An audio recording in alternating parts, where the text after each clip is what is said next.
You wake up. You feel the pressure inside your egg. Your tiny body pushes against the shell, working instinctively to break free.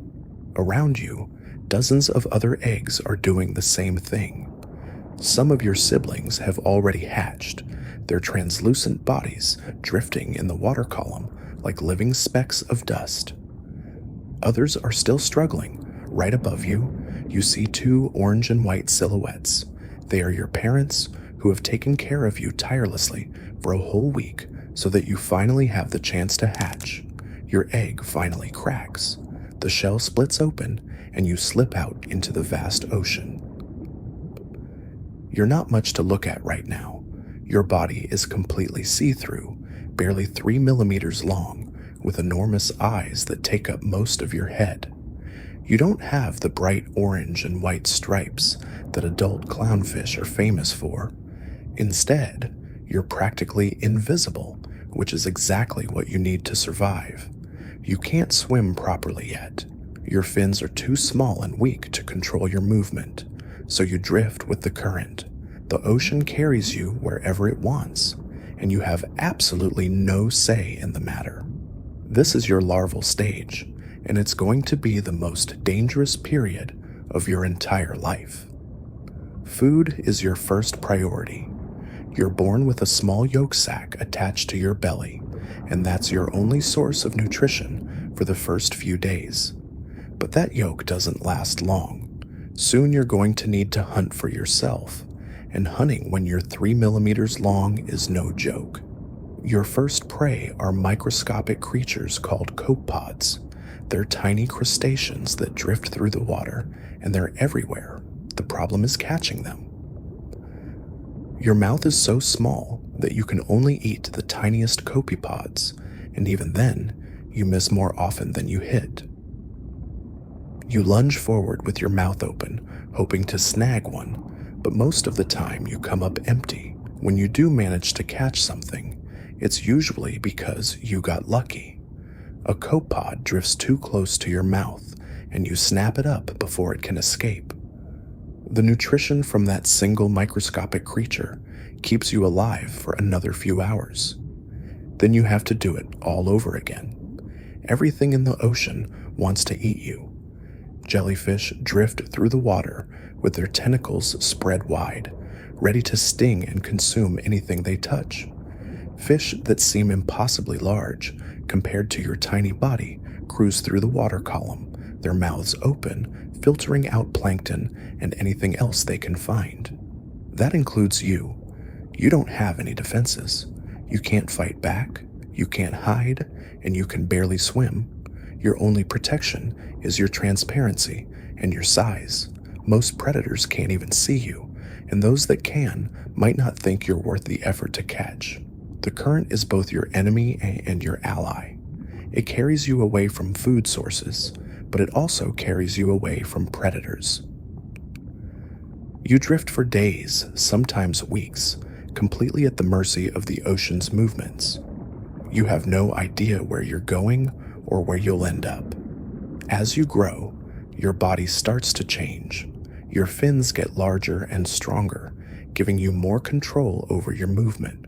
Your mouth grows too, allowing you to eat slightly larger prey. You're still transparent, but you're not as helpless as you were when you first hatched. The ocean is a three-dimensional maze of currents, temperatures, and chemical signals. You're learning to navigate this maze, following the subtle cues that will eventually lead you to a coral reef. You don't know what a coral reef is yet, but something deep in your genetic programming is pulling you toward one. Other larvae drift alongside you. Some are your siblings, others are completely different species. You're all part of the same planktonic community, drifting together through the vast ocean. Most of you won't survive. The mortality rate for fish larvae is staggering. Out of every 100 eggs that hatch, maybe 1 or 2 will make it to adulthood. Temperature changes can kill you. If the water gets too warm or too cold, your metabolism shuts down and you die.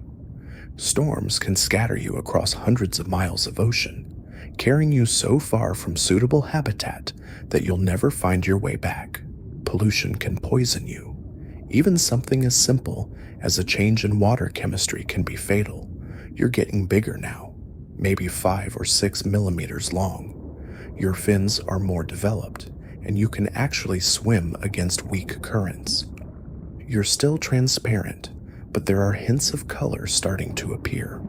Faint yellow patches are developing on your body, the beginning of your adult coloration. Your hunting skills are improving too. You can track copepods more effectively, predicting their movements and intercepting them before they can escape. You're also starting to eat larger prey, including the larvae of other fish species. It's a brutal world where everything eats everything else, and you're finally becoming a predator instead of just prey. But you're still vulnerable. Fish that are only slightly larger than you can swallow you whole. Invertebrates like arrowworms and comb jellies are constantly hunting for larvae like you. Even other clownfish larvae will eat you if they get the chance. The chemical signals in the water are getting stronger. You can smell the reef now, even though you can't see it. The scent of coral, algae, and the thousands of creatures that live on the reef is drawing you forward. Your body is preparing for the next phase of your life. Your transparency is starting to fade. The orange and white stripes that will define your adult appearance are beginning to show. This is both good and bad. The colors will eventually help you blend in with the coral reef environment, but right now they make you more visible to predators. You've been drifting for weeks now, maybe even a month. Most of your siblings are gone, picked off by predators, or killed by the harsh conditions of the open ocean. You're one of the lucky ones, one of the few who has survived long enough to begin the journey toward adulthood. The reef is close now. You can see the dark shadow of it rising from the ocean floor. It's a massive structure built by countless generations of coral polyps, a living city that houses thousands of different species. This is going to be your new home, assuming you can find a place in it. But finding a place on the reef isn't guaranteed. Every square inch of suitable habitat is contested. Older, larger fish have already claimed the best territories. You're going to have to fight for your spot, and you're still just a juvenile with no experience in real combat. The water around the reef is different from the open ocean. It's clearer, warmer, and full of different smells and sounds. Fish calls echo through the water, territorial displays and mating songs that you're only beginning to understand. This is a complex social environment, and you're going to need to learn the rules quickly if you want to survive. You're not alone in your arrival. Other juvenile fish are approaching the reef from all directions. Some are your own species, others are completely different. You're all looking for the same thing, a safe place to settle down and begin your adult life. The competition is going to be fierce. Your body is changing rapidly now. The larval features that helped you survive in the open ocean are disappearing, replaced by the characteristics you'll need for life on the reef. Your fins are becoming more robust, your body more streamlined. Your coloration is intensifying, the orange and white stripes becoming more distinct. Most importantly, your behavior is changing. The passive drifting that defined your larval stage is giving way to active swimming and decision-making. You're becoming a true fish, capable of controlling your own destiny for the first time in your life. The reef looms ahead of you, a wall of color and life that rises from the ocean floor. Somewhere in that maze of coral and rock is the anemone that will become your home. You just have to find it, claim it, and defend it from all the other fish who want the same thing. This is where your real life begins. The larval stage is over. You've survived the most dangerous period of your existence, but the challenges ahead are just as daunting. You're about to enter a world where every day brings new threats and new opportunities. The current carries you toward the reef, toward your future, toward the next chapter of your incredible journey as a clownfish. The reef emerges from the blue like a massive underwater city, its towering coral formations rising from the ocean floor in every direction. You've made it. After weeks of drifting through the open water, dodging predators and fighting currents, you've finally reached the place that will define the rest of your life. But arriving at the reef doesn't mean you're safe. If anything, it means the real competition is just beginning. The reef is chaos. Everywhere you look, there's movement. Fish dart between coral branches, crabs scuttle across the sandy bottom, and predators patrol the edges like security guards. This isn't the empty blue you've been swimming through. This is prime real estate, and every inch of it is claimed, defended, and fought over daily. You're not just looking for any spot to settle down. You're looking for an anemone. Not just any anemone, but one that will accept you as a partner. The problem is, you're not the only juvenile clownfish who had this brilliant idea. Other survivors from your spawning, plus juveniles from completely different broods, are all scanning the reef for the same thing. Competition is fierce, and the good anemones, the ones in safe locations with plenty of food flow, already have residents. You can see them from a distance, adult clownfish hovering protectively around their host, their bright orange bodies flashing warnings to anyone who gets too close. You approach your first potential home, a small bubble-tip anemone nestled between two coral heads. It looks perfect. The tentacles sway gently in the current, and the location offers good protection from larger predators. But as you get closer, you notice you're not alone. Another juvenile, slightly larger than you, is already investigating the same anemone.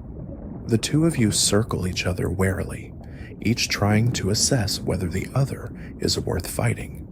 The other clownfish makes the first move, darting toward the anemone's base. You react instantly, rushing forward to block their path. What follows is a frantic chase around the anemone, both of you trying to establish dominance, while avoiding the stinging tentacles that could end the fight immediately. The other juvenile is faster, but you're more determined. You've come too far to give up now. After several minutes of aggressive posturing, nipping, and territorial displays, your competitor backs down. They swim away, leaving you alone with your potential new home. But now comes the truly dangerous part. You have to convince the anemone to accept you. This isn't a negotiation. This is a test of survival. Sea anemones are not passive partners. They're predators, equipped with thousands of stinging cells called nematocysts that can paralyze and kill fish your size without effort. The tentacles that look so inviting are actually loaded weapons, and you're about to swim directly into them. The relationship between clownfish and anemones is one of the ocean's most famous partnerships, but it doesn't start with mutual respect. It starts with you proving you can survive their touch. You approach slowly, your body producing mucus that you hope will protect you from the worst of the stings. The first contact is electric. Pain shoots through your fins as the nematocysts fire, injecting toxins into your system. Your instinct screams at you to flee, but you force yourself to stay calm. You brush against the tentacles gently, repeatedly, allowing your body to build up immunity while avoiding the massive stings that could kill you. The process takes hours. Again and again, you make contact with the anemone, each time enduring the burning sensation as your mucus coat adapts to the anemone's specific toxins. Some juvenile clownfish don't survive this process. Their bodies can't handle the repeated stings, or they panic and swim directly into the anemone's mouth. But you persist, driven by the knowledge that without this partnership, your chances of survival on the reef are minimal. Finally, something changes.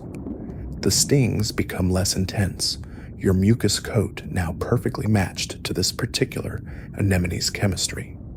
You settle into the tentacles, and for the first time since hatching, you feel truly safe. The anemone's tentacles close around you like a protective blanket, and you've found your home. But establishing residency is just the beginning.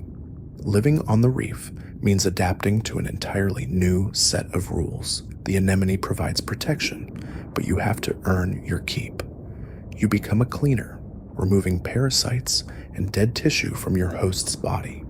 You become a defender, chasing away butterfly fish and other anemone predators that might damage your home. You become a provider, bringing food scraps back to the anemone and fertilizing the area around its base. The reef operates on a strict hierarchy, and as a newly arrived juvenile, you're at the bottom. Even within your own anemone, if there are other clownfish already in residence, you'll have to prove your worth. Clownfish society is matriarchal, dominated by the largest female, with a breeding male as her partner, and smaller juveniles serving various roles in the group dynamic. If you're lucky enough to join an established group, you'll start as the smallest, most subordinate member. The dominant female controls everything, where you can swim, when you can feed, which parts of the anemone you're allowed to occupy. Step out of line, and you'll face aggressive punishment that could result in exile or death. The breeding male, while smaller than the female, still outranks you significantly and won't hesitate to put you in your place. Your daily routine becomes a careful balance of survival tasks. Early morning means cleaning duty, methodically working over the anemone's surface to remove debris and parasites. Mid-morning brings feeding time, but you'll only get access to food after the dominant fish have had their fill. Afternoons are for territory patrol, swimming the boundaries of your anemone's space and warning off potential threats. The reef is never quiet. During the day, it's a bustling metropolis of activity. Parrotfish graze on coral, their powerful beaks scraping away at the calcium carbonate structures. Wrasses dart between coral heads, hunting for small crustaceans. Surgeonfish move in coordinated schools, their sharp spines glinting in the filtered sunlight. You learn to read the behavior of every species, understanding which ones are threats, which ones are competition, and which ones you can safely ignore. As weeks pass, you grow stronger and more confident. Your fins develop their adult coloration, the bright orange becoming more vibrant, the white bands more defined. Your swimming becomes more efficient, your reactions faster. You're no longer the helpless larva that drifted with the currents. You're becoming a reef resident adapted to this complex ecosystem. But the reef has its own dangers. Predators patrol constantly, and even with your anemone's protection, you're not completely safe. Groupers lurk in the shadows, their massive mouths capable of swallowing you whole. Eels hide in crevices, striking with lightning speed at unwary fish. Even other clownfish from neighboring anemones can be threats, especially if resources become scarce. The reef also changes with the seasons. During certain times of the year, the water temperature drops, affecting the behavior of both prey and predators. Storm seasons bring powerful currents that can damage anemones and force fish to seek new shelter. Spawning seasons create chaos as various species engage in complex mating rituals, filling the water with eggs and attracting predators from across the reef. Your relationship with your anemone deepens over time. You learn to read its moods, understanding when it's hungry, when it's stressed, when it's preparing to reproduce. You become attuned to the subtle chemical signals it releases, information that helps you navigate the complex social dynamics of reef life. This partnership becomes the foundation of your existence, the anchor that keeps you grounded in an ever-changing underwater world. The transformation from free-swimming larva to reef-dwelling juvenile represents one of the most dramatic changes in your life cycle. You've gone from a creature of the open ocean to a resident of one of the world's most complex ecosystems. Your survival now depends not just on avoiding predators and finding food, but on navigating intricate social relationships, maintaining territorial boundaries, and adapting to the constant changes that define reef life. As you settle into your new existence, your body continues to change, preparing for the next phase of your life. The reef has accepted you, but it hasn't made you soft. If anything, it's made you stronger, smarter, and more adaptable. You've survived the journey from egg to juvenile, but the most challenging and remarkable chapters of your life are still ahead. Now that you've proven yourself as a competent reef resident, something remarkable begins to happen. Your body starts changing in ways that go beyond simple growth. The vibrant orange coloration that once marked you as a juvenile begins to deepen and intensify.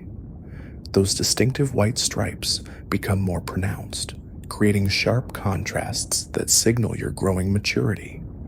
But these changes aren't just cosmetic, they're preparing you for the most significant transformation of your life. Your anemone has become more than just shelter. It's your entire universe. You know every tentacle, every crevice, every subtle shift in its behavior. When it expands during feeding time, you position yourself perfectly to catch the scraps. When it contracts during periods of stress, you hover protectively nearby, ready to defend it from any threat. This isn't just survival anymore. This is partnership at its most fundamental level. The hierarchy within your anemone community has become crystal clear. There's the dominant female, massive and commanding, who controls every aspect of life here. Below her, the breeding male, smaller but still significantly larger than you. Then there are the other subordinates like yourself, each knowing their exact place in the pecking order. You've learned to read the subtle signals, the body language, the territorial boundaries that keep this delicate social structure intact. But something is stirring within you, a restlessness that you can't quite understand. Your interactions with the breeding male have become more intense, more charged with an energy that seems to pulse through the water itself. You find yourself watching him more closely, studying his movements, his behaviors, his relationship with the dominant female. There's a tension building that you don't yet comprehend, but your body is preparing for something momentous. The breeding male has been showing signs of stress lately. His colors have dulled slightly, and his movements have become less confident. Age is catching up with him, and in the harsh reality of reef life, weakness is a luxury no creature can afford. The dominant female has noticed too. Her behavior toward him has shifted, becoming less tolerant, more aggressive. She's testing him, challenging his position in ways that make every resident of the anemone uneasy. Then one morning, you wake to find the breeding male is gone. No dramatic death, no violent confrontation. He simply vanished during the night, either claimed by a predator or driven away by his own recognition that his time was over. The absence hits the anemone community like a shockwave. The carefully maintained social order has been shattered, and nature abhors a vacuum. The dominant female's behavior changes immediately. She becomes more aggressive, more territorial, but also more receptive to the remaining fish in ways she never was before. Her chemical signals flood the water around the anemone, triggering responses in every clownfish within range. But you feel it most intensely. That restlessness you've been experiencing suddenly makes perfect sense. Your body is responding to her calls in ways you never imagined possible. The transformation begins almost immediately. It's not gradual or subtle, it's dramatic. overwhelming and completely beyond your control. Hormones surge through your system, triggering changes that reshape not just your body, but your entire identity. Your reproductive organs begin to develop, growing larger and more complex with each passing day. The process is exhausting, demanding enormous amounts of energy that leave you constantly hungry, constantly seeking food. But the physical changes are just the beginning. Your behavior shifts in ways that feel both natural and alien. You become more assertive, more confident, more willing to challenge the other subordinates who once shared your status. The dominant female watches these changes with keen interest, occasionally approaching you with the intensity that makes your heart race. She's evaluating you, testing your readiness, determining whether you're worthy of the role that evolution has thrust upon you. The other subordinates in the anemone watch your transformation with a mixture of envy and resignation. They know what's happening, and they know what it means for their own futures. Some become more submissive, accepting their continued subordinate status. Others become more aggressive, testing whether they too might be ready for advancement. But the dominant female's chemical signals are specific, targeted, designed to trigger changes in only the most suitable candidate, and right now that candidate is you. Your size increases dramatically as your body adapts to its new role. The energy demands are incredible, forcing you to become an even more efficient hunter and forager. Every piece of food, every scrap of nutrition becomes precious fuel for the ongoing transformation. The anemone provides what it can, but you find yourself venturing further from its protection, taking calculated risks to secure the resources your changing body demands. The dominant female's acceptance of your new status isn't immediate or guaranteed. She tests you constantly, challenging your responses, your ability to defend the anemone, your commitment to the partnership that defines Clownfish society. These tests are intense, sometimes violent, always critical. Failure means banishment from the anemone, exile to the dangerous world beyond its protective tentacles. Success means acceptance as her breeding partner, a role that comes with both privilege and enormous responsibility. Your coloration reaches new levels of intensity as the transformation progresses. The orange becomes deeper, more vibrant, almost glowing with an inner fire that signals your reproductive readiness. The white stripes sharpen and brighten, creating a stark contrast that makes you impossible to ignore. But these changes aren't just for show. They're signals, advertisements of your fitness, your readiness to take on the most important role in Clownfish society. The social dynamics of the anemone have completely restructured around your transformation. The remaining subordinates now defer to you in ways they never did before. Your position in the feeding hierarchy has shifted dramatically upward. Your access to the best territories within the anemone has expanded. But with these privileges come new responsibilities. You're no longer just another resident. You're being groomed for leadership, for the role that will define the rest of your life. The final stages of your transformation are the most intense. Your reproductive organs reach full development, making you capable of the breeding behaviors that will ensure the continuation of your species. The dominant female's chemical signals become more frequent, more intense, more specifically targeted at triggering your final development.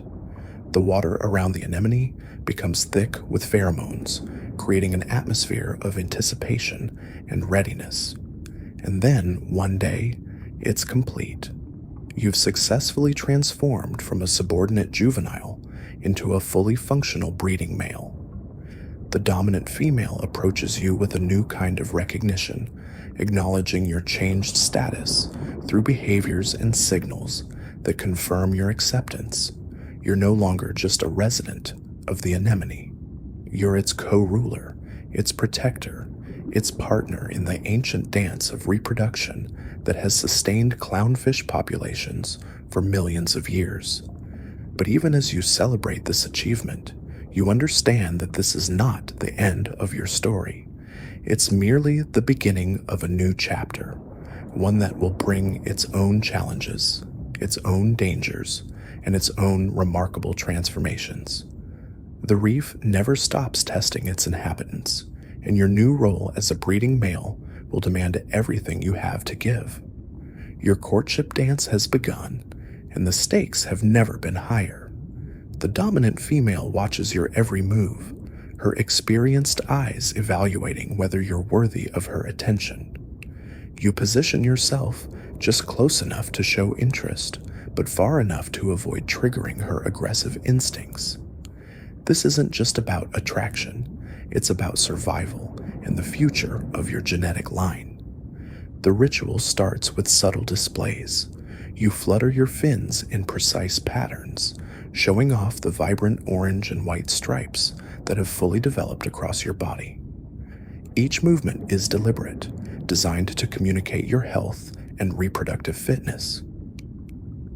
Your colors are at their peak now, bright and bold, signaling to her that you're ready to take on the responsibilities of breeding.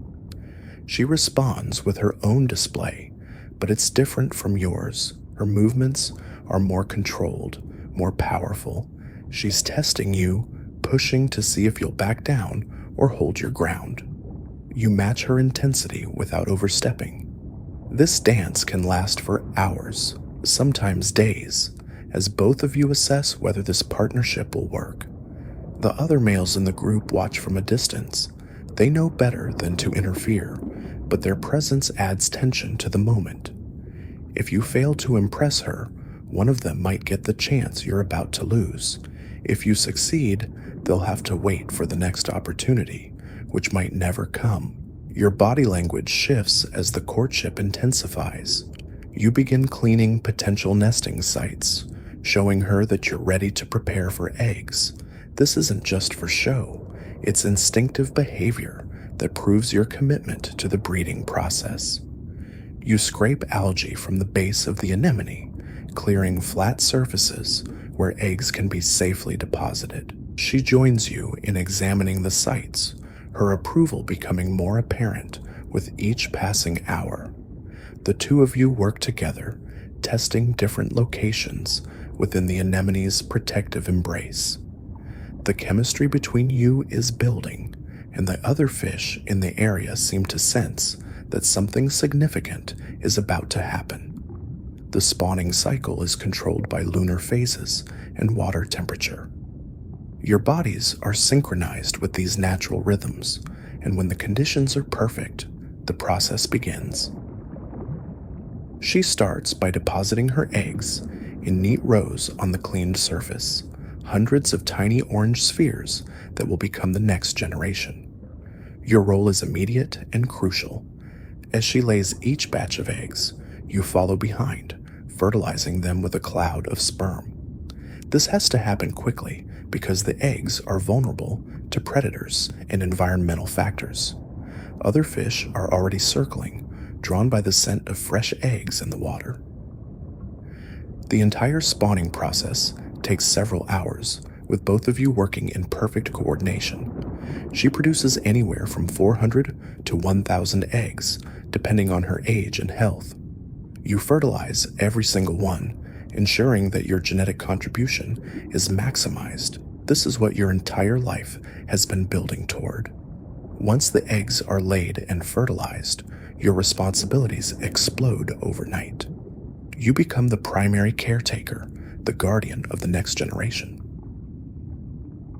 The female's role shifts as well, but yours becomes all-consuming. Every moment of your day now revolves around protecting and nurturing these developing embryos. You fan the eggs constantly with your fins, creating water currents that bring fresh oxygen and remove waste products. This isn't optional, it's a matter of life and death. Eggs that don't receive adequate water flow will develop fungal infections and die, taking neighboring eggs with them. Your fins work like tiny propellers, never stopping their rhythmic motion. The eggs change daily, and you monitor every single one. During the first few days, they're translucent with visible eyes starting to form. You can actually see the tiny hearts beating inside, pumping life through developing circulatory systems. Any egg that shows signs of disease or death gets removed immediately. You use your mouth to carefully extract the bad eggs, preventing contamination from spreading. Predators are everywhere, and they know exactly what you're guarding. Wrasses, butterfly fish, and even other clownfish will steal eggs if given the chance. You chase them away with an aggression that surprises even you. Fish that you once avoided now flee when you charge at them, your protective instincts overriding your natural caution. The female helps with territory defense, but the eggs are primarily your responsibility. She patrols the outer boundaries while you stay close to the nest. This division of labor has evolved over millions of years, and it works because both roles are essential. Without her protection, predators would overwhelm you. Without your constant care, the eggs would never survive. Night brings different challenges. Many predators are more active in darkness, and you can't see threats approaching until they're almost on top of the eggs. You sleep in short bursts, always alert to changes in water movement or chemical signals that might indicate danger. Your body is running on pure instinct now, every sense tuned to maximum sensitivity. The eggs begin to develop eyes by the third day, two black dots that seem to stare back at you. By the fifth day, you can see their spines forming, tiny skeletal structures that will eventually become their backbone. The development is rapid and remarkable, each day bringing visible changes that mark the countdown to hatching. Your behavior becomes increasingly ritualistic as the hatching date approaches. You clean the eggs more frequently, removing any debris that might interfere with the emerging fry. You test the water currents around the nest, ensuring that when the babies hatch, they'll be swept away from immediate danger by favorable flows. The eggs become restless on the seventh day, tiny bodies twitching inside their shells. You can sense that hatching is imminent, and your attention becomes laser-focused. Every movement, every change in the egg's appearance is monitored and evaluated. This is the culmination of everything you've worked toward. As night falls on the eighth day, the first eggs begin to crack open. Tiny larvae emerge, their bodies transparent and their eyes enormous relative to their size. They're swept away by the current almost immediately, beginning their own perilous journey in the open ocean. You watch them disappear into the darkness, knowing that their survival is now out of your hands. The hatching continues throughout the night, waves of tiny clownfish larvae joining the plankton community. By morning, the nest is empty, and your parental duties are complete. You've successfully contributed to the next generation, ensuring that your genetic line continues in the vast ecosystem of the reef. But your story is far from over. The breeding cycle will repeat, and you'll have new opportunities to reproduce. Your status in the group has been solidified by your success, and the dominant female has proven that she chose wisely. Together, you've created hundreds of potential future clownfish, each one carrying the genetic blueprint that has allowed your species to thrive in these challenging waters. The reef around you continues its eternal dance of life and death, predator and prey, survival and reproduction. You've played your part in this ancient cycle, but the ocean's story is vast and endless. Your offspring are now scattered across the currents, beginning their own incredible journey from microscopic larvae to mature reef fish, carrying forward the legacy of generations before them. Now that you've established your place in the reef and begun the breeding phase of your life, the true complexity of clownfish existence reveals itself. You're no longer just focused on personal survival or finding your next meal. Your world has expanded to encompass responsibilities that extend far beyond your own needs. The anemone that once served as simple shelter has become the center of your universe, and every decision you make revolves around maintaining this delicate partnership. Your breeding instincts are now fully engaged, but success isn't guaranteed. Competition for prime spawning sites is fierce, and not every attempt at reproduction will result in viable offspring. The timing has to be perfect. Water temperature, moon phases, and food availability all play crucial roles in determining when conditions are right for spawning. You've learned to read these environmental cues instinctively, but nature doesn't always cooperate with your biological clock. When conditions align, the spawning ritual begins. You've prepared a smooth surface near the base of your anemone, clearing away debris and algae until it's perfectly clean. This isn't just housekeeping, it's essential preparation. The eggs need a pristine environment to develop properly, and any contamination could doom the entire clutch. You spend hours meticulously preparing this nursery, using your fins to sweep away particles and your mouth to remove stubborn growths. The actual spawning event is both exhausting and exhilarating. Working alongside your partner, you deposit hundreds of tiny eggs in neat rows across the prepared surface. Each egg is roughly the size of a grain of sand, translucent and vulnerable. The process takes several hours, and by the time you're finished, you're completely drained. But there's no time to rest. The real work is just beginning. Guarding the eggs becomes your primary occupation for the next week. You hover over them constantly, fanning them with your fins to ensure proper oxygen flow. The movement of water across the developing embryos is crucial for their survival. Too little circulation, and they'll suffocate. Too much, and they could be damaged by the current. You've developed a rhythm, a steady beat of your fins that provides just the right amount of flow. Predators are everywhere, and they all see your eggs as an easy meal. Wrasses cruise by, looking for opportunities to dart in and snatch a mouthful. Butterfly fish probe the edges of your territory, testing your defenses. Even your own reef neighbors can't be trusted. You've seen other clownfish abandon their posts for just a moment, only to return and find their eggs gone. Vigilance is everything. The eggs change daily as the embryos develop inside. What started as clear, nearly invisible spheres gradually become more opaque. You can see dark spots forming where the eyes will be, and tiny curved lines that will become the spine. By the fifth day, the eggs have taken on a silver shimmer, and you can make out the basic fish shape inside each one. The transformations is remarkable, but it also means you're running out of time. As the eggs near hatching, your behavior becomes even more protective.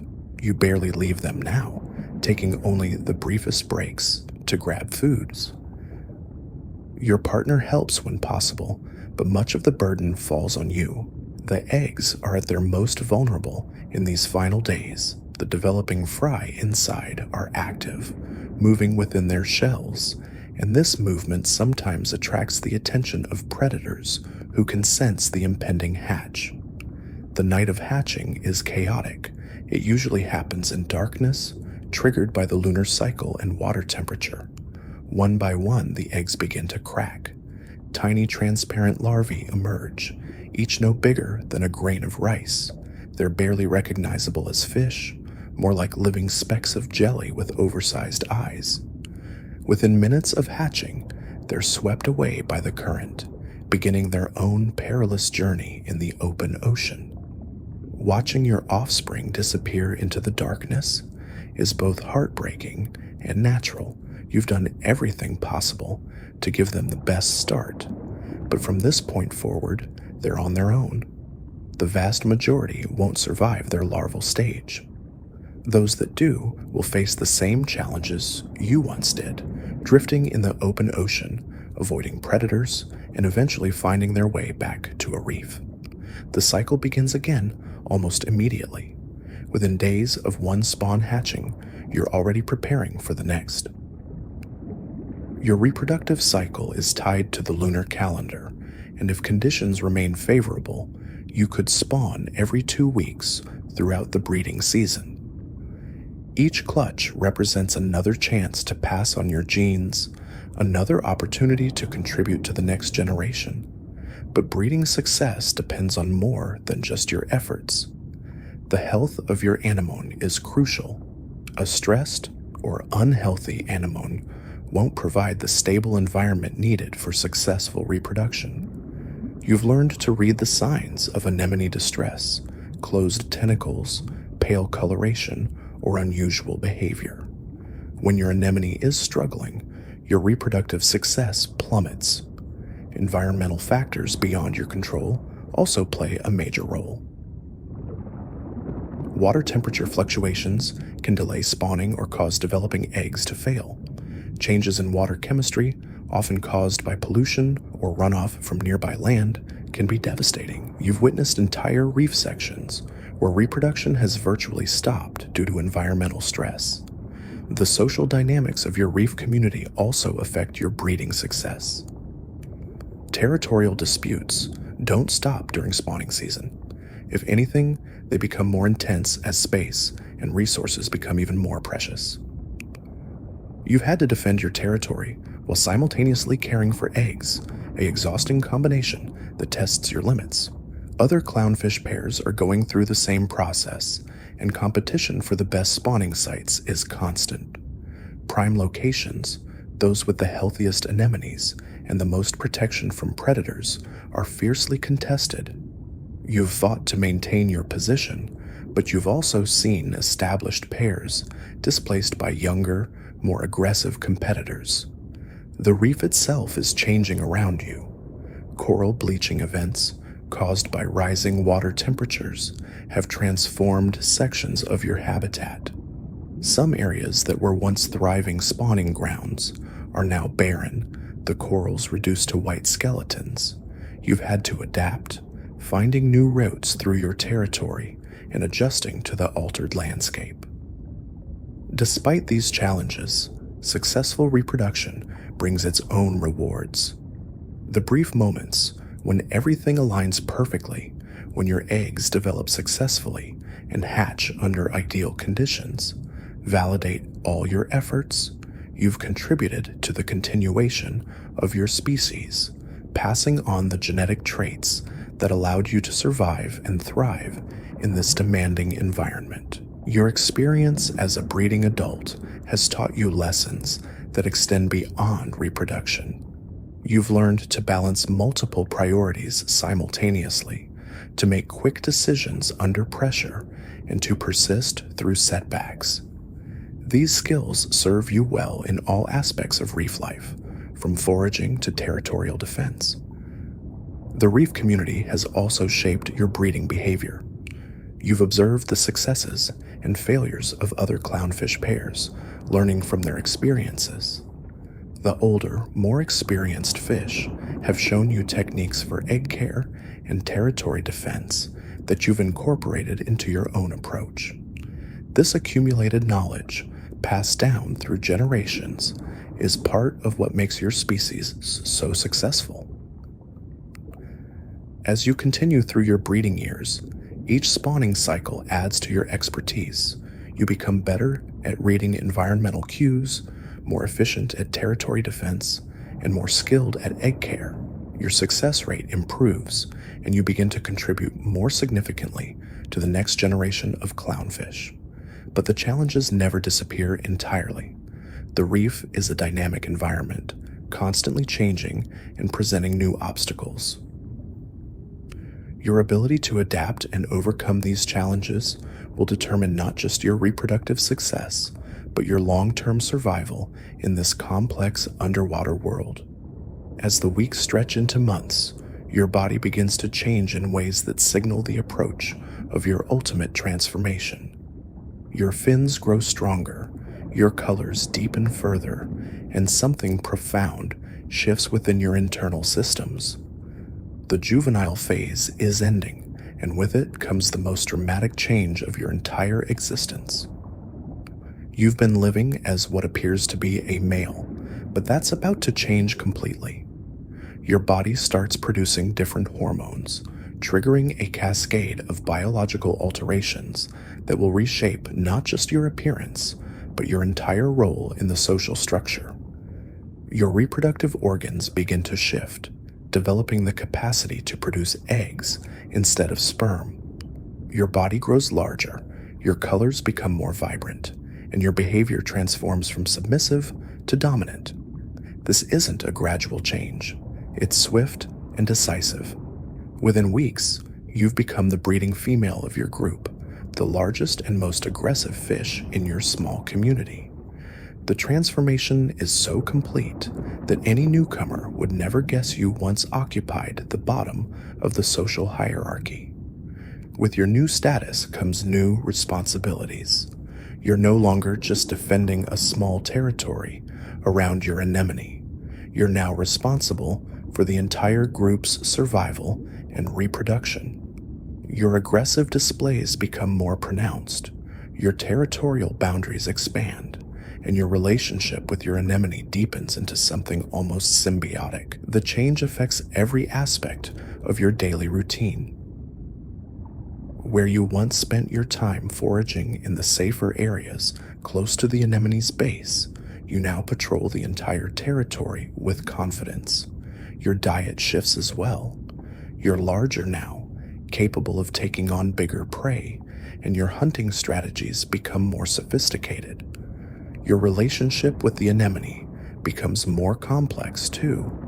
You're no longer just seeking shelter.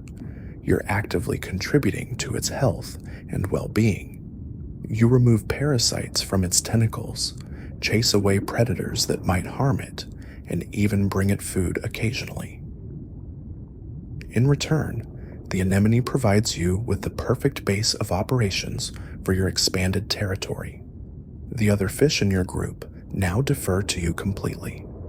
They wait for your approval before approaching the anemone. They follow your lead during feeding times, and they look to you for protection when threats appear. It's a complete reversal of your earlier life, when you were the one seeking approval and protection. Your new role as the dominant female comes with its own set of challenges. You're now the primary target for any predators brave enough to approach your territory. Larger fish see you as a more worthwhile prize than the smaller members of your group. Your increased size and vibrant colors make you more visible to threats, but they also make you more formidable in confrontations. The reef around you is in constant flux. New fish arrive regularly, some seeking to establish their own territories, others simply passing through. As the dominant female, you're responsible for evaluating each newcomer. Some are potential threats that need to be driven away immediately. Others might be suitable additions to your group, fish that can contribute to the collective defense and survival. Your decision-making process becomes more complex. You're not just reacting to immediate threats anymore. You're planning, strategizing, thinking several moves ahead. When you see a juvenile fish approaching your territory, you need to assess whether it's young enough to be molded into your social structure or old enough to be a potential challenger. The breeding season approaches, and with it comes the most important phase of your new life. Your body prepares for reproduction, developing the capacity to produce hundreds of eggs. Your behavior becomes even more territorial as you prepare for the vulnerable period when you'll be guarding your nest. You begin the process of selecting and preparing a nesting site. This isn't a decision you make lightly. The location needs to be close enough to your anemone for protection, but positioned in a way that allows for proper water circulation around the eggs. The surface needs to be clean and suitable for egg attachment, and the area needs to be defensible against the various threats that will inevitably come. Your partner, the fish that transitioned from the juvenile ranks to take on the male role, becomes increasingly important. He's smaller than you, less aggressive, but his role in the upcoming breeding cycle is crucial. He'll be responsible for fertilizing the eggs and then guarding them during the vulnerable incubation period. The preparation phase is intense. You spend hours cleaning the chosen nesting site, removing algae, debris, and anything that might interfere with proper egg development. Your partner assists, but under your strict supervision. Any mistake during this phase could doom the entire clutch. As your body reaches full reproductive readiness, your behavior becomes even more focused. You eat more aggressively, building up the energy reserves you'll need for egg production. Your territorial patrols become more frequent and more thorough. You're not just defending your current territory anymore, you're securing the future of your offspring. The reef ecosystem around you responds to your increased activity. Other fish give you a wider berth, recognizing the signs of a breeding female preparing for reproduction. Even species that might normally compete with you for food sources become more cautious in their approach. Your relationship with your anemone reaches its peak during this period. The anemone benefits from your increased vigilance, as threats to your territory are also threats to its well-being. In return, it provides you with the ultimate security blanket, a safe haven that you can retreat to if threats become overwhelming. The complexity of your life has increased exponentially from your early days as a vulnerable larva. You're now a key player in the reef's ecosystem, a fish whose presence and actions affect the lives of dozens of other creatures. Your territory is a hub of activity, a carefully maintained bubble of order in the chaotic world of the coral reef. Every decision you make now carries weight. Where you choose to feed affects the feeding opportunities of other fish. How aggressively you defend your territory determines whether other species can establish themselves nearby. Your success or failure in the upcoming breeding season will impact the clownfish population of the entire reef system. The transformation from vulnerable juvenile to dominant breeding female represents one of the most remarkable adaptations in the marine world. You've gone from being completely dependent on others for survival to being the cornerstone of your small community's social structure. The change is so complete that it's difficult to imagine you were ever anything other than the confident, aggressive fish you've become. But this transformation is just the beginning of the next phase of your life. The real test of your new status is approaching rapidly, and with it will come challenges that will push your newly developed abilities to their absolute limits. As your social standing solidifies and your territory becomes well established, you find yourself navigating increasingly complex social dynamics within your small group.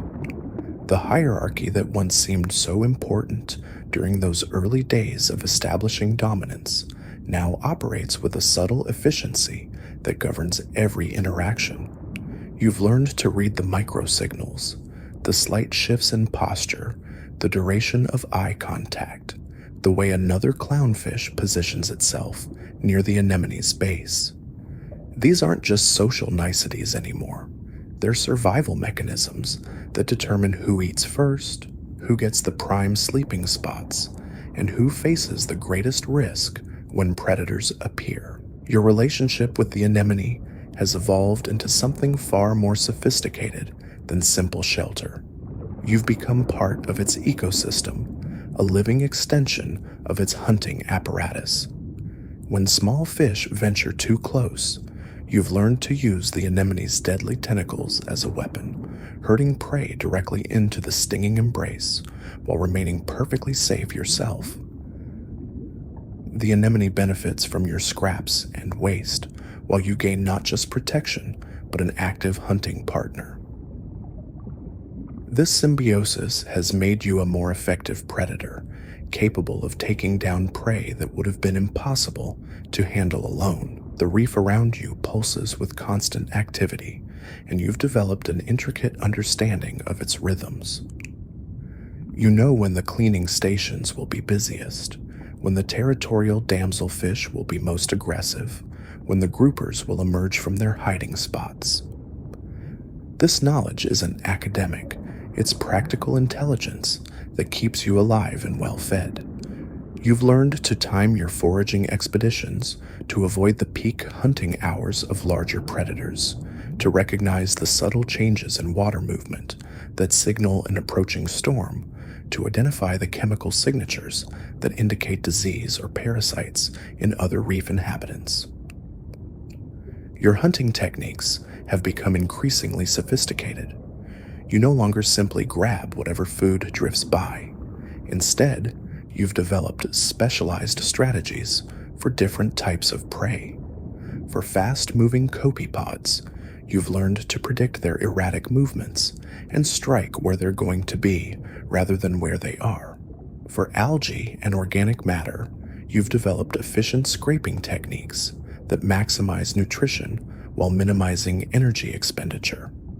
When competing with other fish for limited resources, you've learned to use intimidation, speed, and cunning rather than brute force. The social bonds within your group have deepened beyond mere tolerance. You've developed what can only be described as relationships.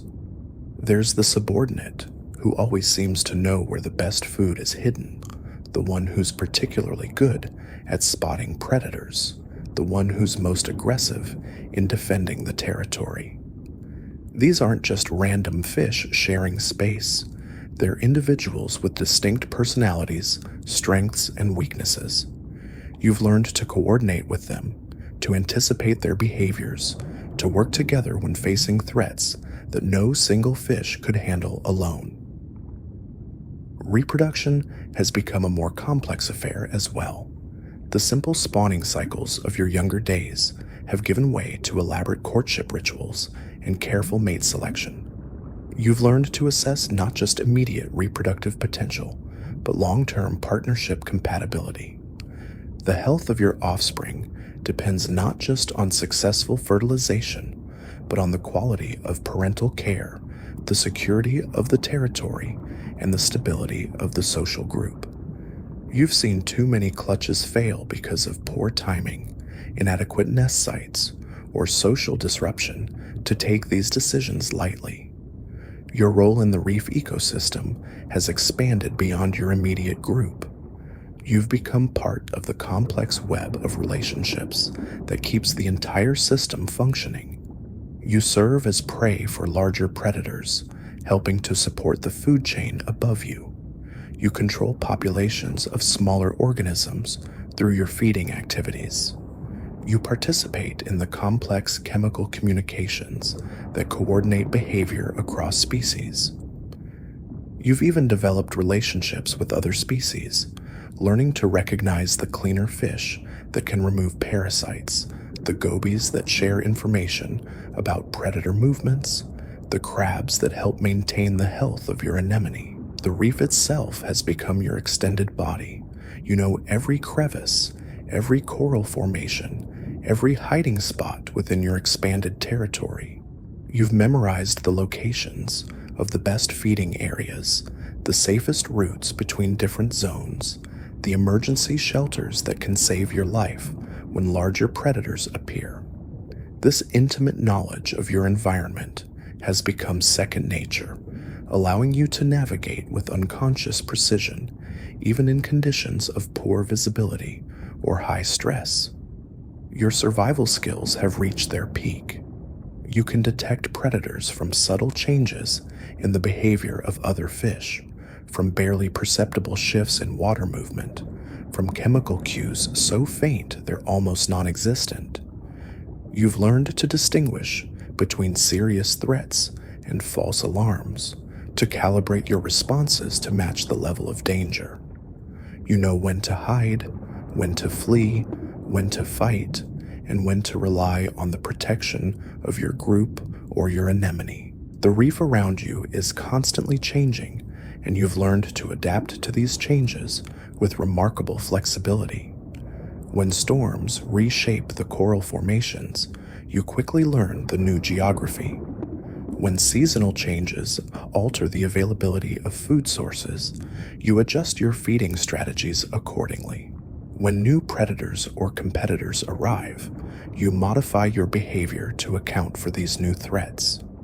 This adaptability has become one of your greatest strengths, allowing you to thrive in an environment that's both incredibly stable and constantly in flux. Your sensory abilities have become finely tuned to the reef environment. You can detect the subtle electrical fields generated by other fish, the minute pressure changes that indicate movement in the water, the complex chemical cocktails that carry information about food, predators, mates, and territory boundaries. These enhanced senses have made you a more effective hunter, a more successful reproducer, and a more efficient survivor in the competitive reef ecosystem. You've reached a turning point in your existence as a clownfish. The previous years of territorial disputes and social climbing have prepared you for this moment. Your body has grown larger, your colors more vibrant, and your presence commands respect throughout your section of the reef. But with dominance comes responsibility, and the reef is about to test every survival skill you've developed. The hierarchy you've fought to establish isn't static. Younger clownfish constantly challenge your position, testing your resolve with aggressive displays and territorial intrusions.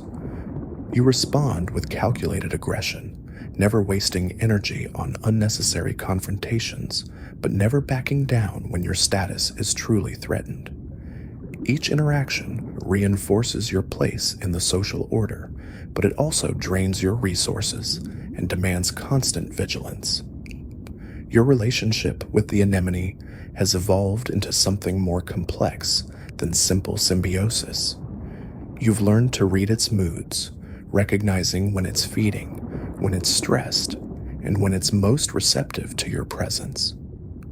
The anemone's tentacles no longer pose any threat to you.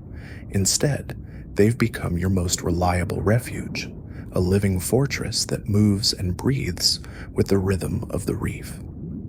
Predators still patrol the waters around your territory, but your responses have become more sophisticated. You've developed an intricate understanding of their hunting patterns, their preferred prey, and their behavioral tells. A grouper approaching from the east means you retreat to the deeper recesses of the anemone. A moray eel emerging from its cave signals a complete shutdown of all foraging activities. Your survival depends on these split-second decisions, and years of experience have honed your instincts to near perfection. The reef itself has become your extended body. You know every crevice, every current, every hiding spot within a 100-meter radius of your territory. When storms approach, you sense the changing pressure long before the first waves hit. When the water temperature drops, you adjust your behavior accordingly, conserving energy and seeking warmer microenvironments. Your connection to this ecosystem runs deeper than mere familiarity. You've become part of its living architecture, but the reef is changing. Coral bleaching events thus have become more frequent, turning once vibrant sections into ghostly white expanses. The symbiotic algae that give corals their color and much of their energy are dying off, leaving behind skeletal remains that provide shelter but no sustenance. Your feeding grounds have shifted accordingly, forcing you to venture further from your territory and compete with other species for increasingly scarce resources. The water itself tells stories of distant changes. Chemical signatures drift in from the open ocean, carrying traces of pollution, agricultural runoff, and industrial waste. Your gills filter these contaminants with every breath, and your body works overtime to process toxins that didn't exist in the reef ecosystem just decades ago. Some days, the water tastes wrong, metallic and sharp, triggering stress responses that leave you exhausted and vulnerable. Despite these challenges, your reproductive instincts remain strong. You've successfully spawned multiple times, each cycle adding to your understanding of the delicate balance required for successful reproduction. The timing must be perfect. Water temperature, lunar cycles, current patterns, and food availability all factor into your reproductive decisions. One miscalculation can mean the difference between a thriving brood and total reproductive failure. Your parenting strategies have evolved through trial and error. You've learned which locations provide the best protection for developing eggs, which cleaning routines maximize survival rates, and how to balance defensive aggression with the need to forage. Some clutches have been lost to predation, others to environmental factors beyond your control. Each loss teaches you something new about the harsh realities of reef reproduction. The social dynamics of your territory have grown increasingly complex. Younger clownfish arriving at your reef face the same challenges you once encountered, but now you're the established dominant they must navigate around. You've become selective about which individuals you tolerate and which you drive away. Size, aggression level, and potential reproductive compatibility all factor into these decisions. Your territory can only support so many individuals, and you've learned to make the hard choices that ensure your own survival and reproductive success. Communication has become more nuanced as well. The pops, clicks, and chirps you produce carry specific meanings understood by other clownfish in your area. Territorial warnings, mating calls, danger signals, and social positioning all have their distinct acoustic signatures. You've developed a vocabulary of sorts, a language of survival that allows you to coordinate with allies and intimidate rivals without always resorting to physical confrontation. Your feeding behavior has reached peak efficiency. You know exactly when and where the best food sources will be available. Zooplankton blooms, algae growth cycles, and the feeding patterns of other reef inhabitants all factor into your daily foraging schedule. You've learned to exploit temporary food sources while maintaining the sustainable harvesting of your regular feeding grounds. Waste nothing, miss nothing, survive everything. The reef's nocturnal transformation still fascinates you. As darkness falls, an entirely different ecosystem emerges. Predators that hunt by day retreat to their hiding places, while night hunters begin their prowls. Your behavior shifts accordingly, moving deeper into the anemone's protective embrace and reducing your activity to essential functions only. The darkness brings its own dangers, but also its own opportunities for those wise enough to navigate its mysteries. Your relationship with other reef species has stabilized into predictable patterns. Cleaner fish are tolerated and even welcomed for their parasite removal services. Certain species of rasa and gobies have become familiar neighbors, their territories overlapping with yours in ways that benefit both parties. Competition exists, but it's regulated by unspoken rules developed over generations of coexistence. The reef's seasonal rhythms now pulse through your consciousness like a second heartbeat. You anticipate changes in water temperature, current patterns, and food availability with the precision of an internal calendar. Your body prepares for these shifts weeks in advance, adjusting metabolism, behavior, and reproductive readiness according to environmental cues that less experienced fish might miss entirely. As you've matured, Your role in the reef ecosystem has expanded beyond simple survival. You've become a keystone individual, your presence influencing the behavior and distribution of numerous other species. The territory you defend, the prey you consume, and the waste you produce all contribute to the reef's overall health and stability. You are no longer just surviving in this ecosystem. You are actively shaping it. As the months roll by, your position as a breeding female becomes more complex than the simple dominance hierarchies you once knew. The reef itself seems to shift beneath you, responding to forces far beyond your control. Water temperatures fluctuate with the seasons, bringing subtle changes that ripple through every aspect of your existence. During the warmer months, spawning cycles accelerate, and you find yourself laying eggs with increasing frequency. The demands on your body are relentless, but this is what you were built for. Your territory has expanded beyond the original anemone. Through careful negotiation and strategic positioning, you've established relationships with neighboring anemones, creating a network that spans a significant portion of the reef. This isn't conquest in the traditional sense, but rather a complex web of alliances and dependencies that ensures your genetic legacy spreads across multiple safe havens. When storms batter the reef, your distributed approach proves invaluable. If one anemone suffers damage, your offspring in other locations survive to carry on. The social dynamics continue to evolve in ways that would have been impossible to predict during your early juvenile years.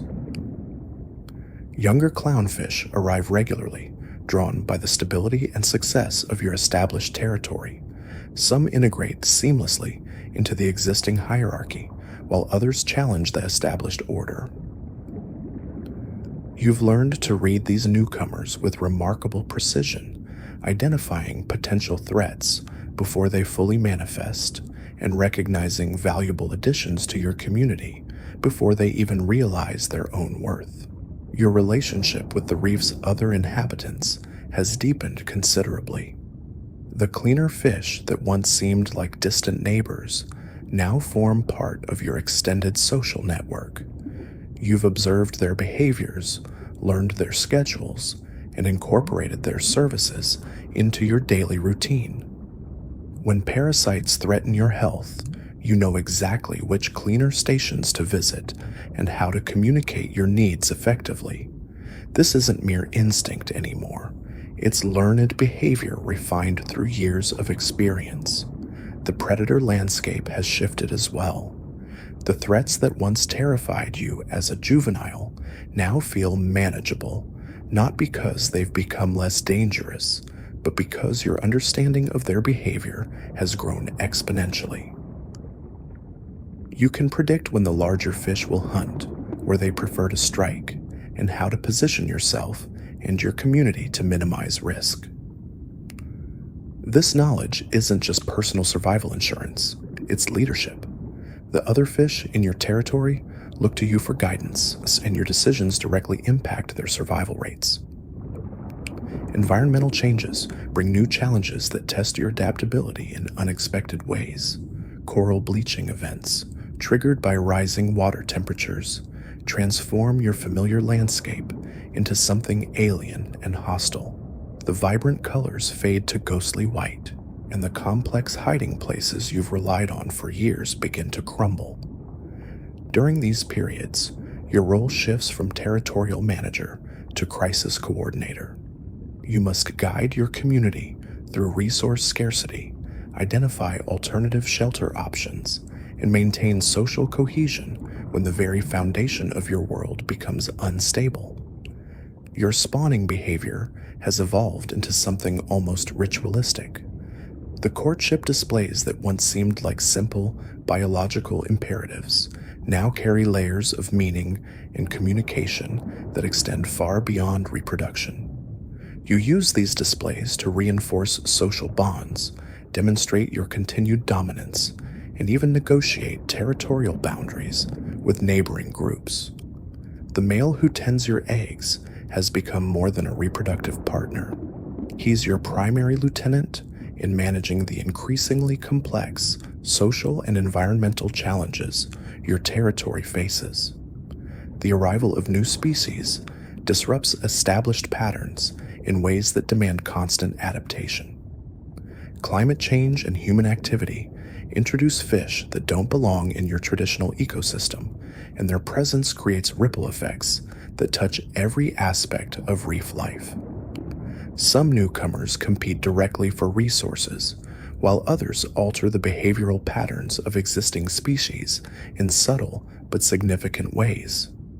You've learned to assess these changes quickly, determining which new arrivals pose genuine threats and which might actually benefit your community's long-term survival.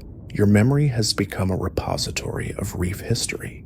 You remember the exact locations where successful spawning occurred years ago, the timing of seasonal changes that younger fish haven't yet experienced, and the behavioral patterns of individual fish who've been part of your community for extended periods.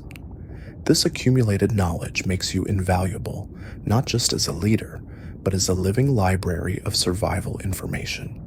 When unusual situations arise, your experience provides context that can mean the difference between community survival and catastrophic loss.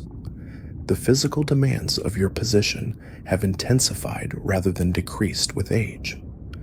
Maintaining your size advantage requires constant feeding, but the competition for high-quality food sources has grown more sophisticated. You've developed hunting strategies that maximize efficiency while minimizing energy expenditure.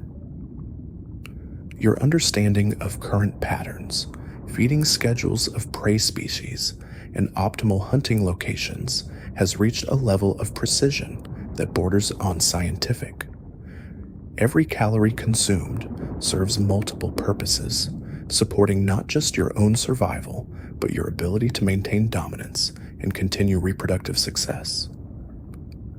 Your relationship with the anemone itself has transcended simple symbiosis. You understand its needs, its vulnerabilities, and its responses to environmental stress in ways that allow you to actively manage its health. When the anemone shows signs of distress, you adjust your community's behavior to reduce additional stress factors. You've learned to recognize the early warning signs of disease, the optimal feeding frequencies, and even how to encourage the anemone to expand into new areas when conditions are favorable. This isn't just coexistence anymore, it's active partnership in ecosystem management. The complexity of your current existence would have been incomprehensible to your larval self, drifting helplessly in the open ocean. Every challenge you've overcome, every adaptation you've made, every relationship you've built has contributed to this moment where you stand not just as a survivor, but as an architect of reef community dynamics.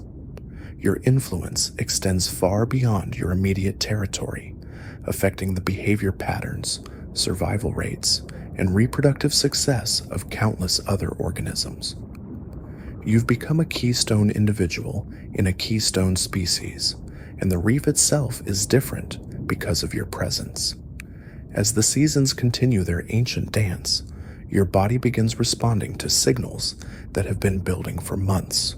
The water temperature drops slightly, daylight hours shift, and something deep within your physiology starts preparing for what's to come.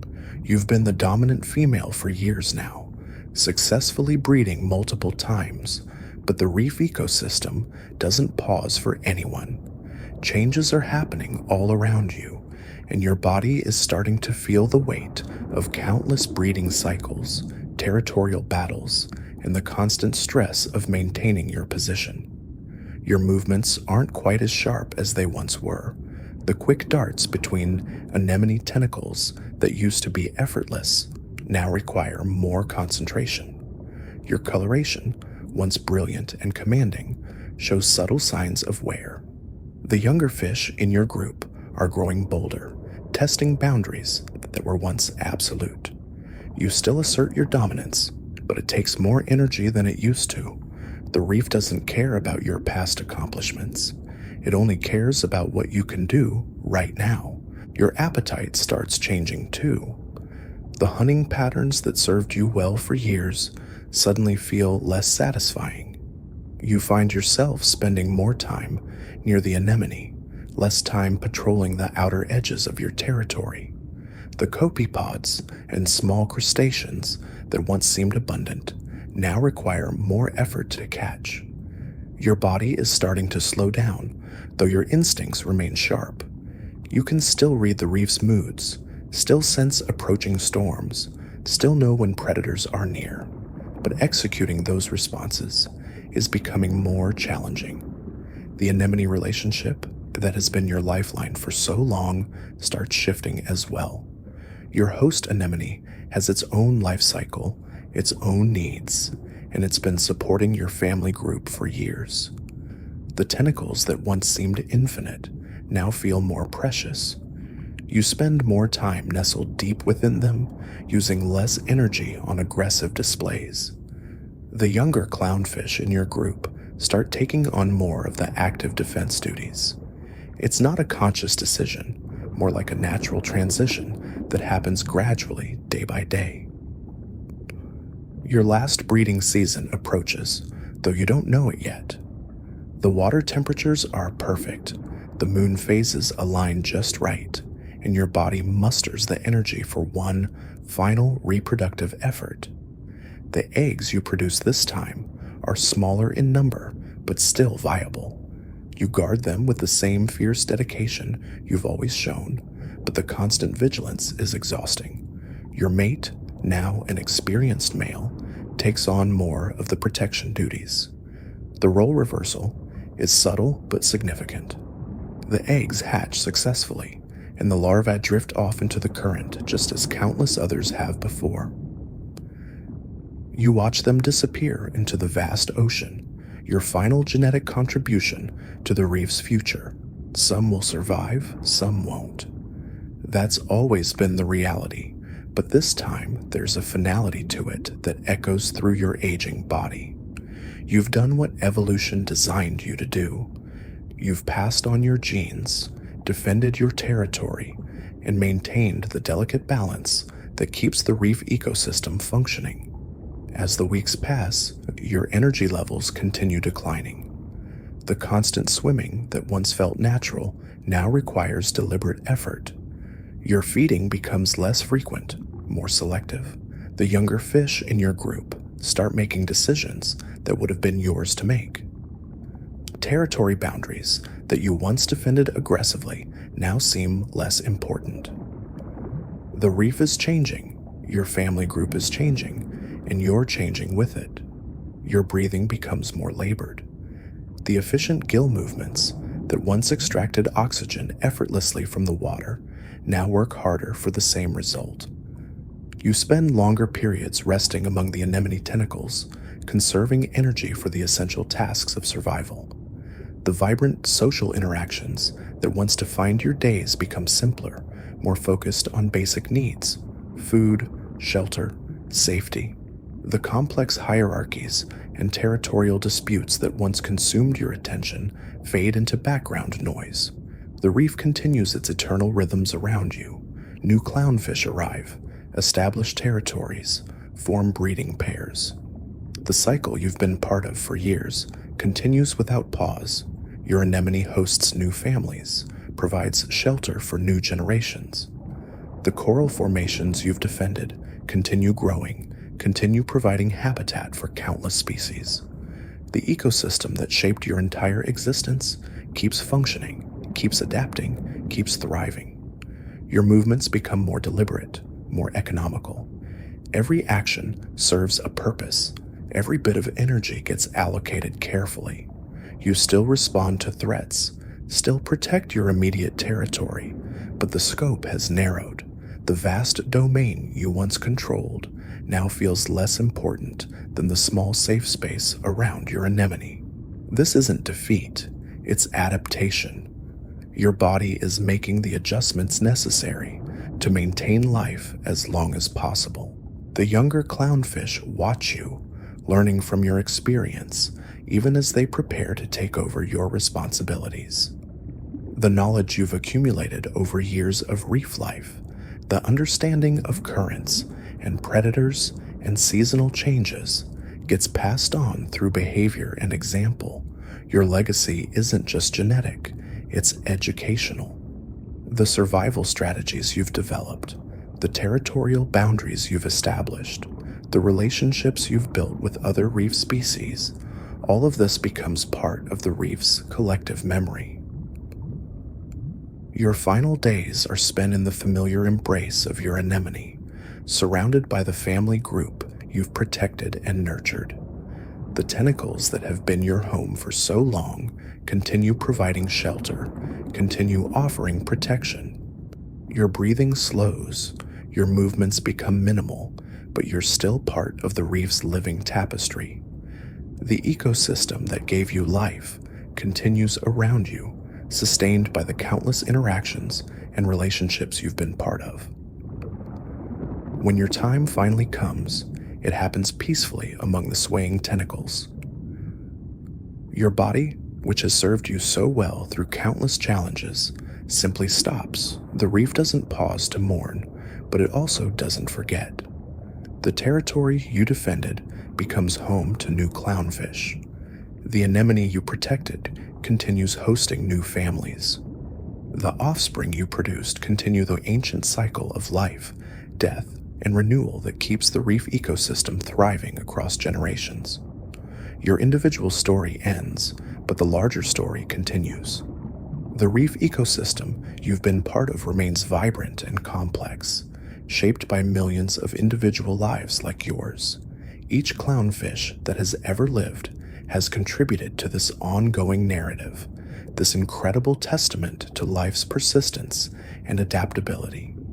The ocean keeps moving, the coral keeps growing, and somewhere in the vast Pacific, new clownfish are being born, ready to begin their own remarkable journeys from birth to death. And here you are, approaching the end of your life as a clownfish, weathered by countless seasons beneath the waves. Your once brilliant orange has faded to a dull amber, the vibrant white stripes now tinged with yellow, edges blurred by time.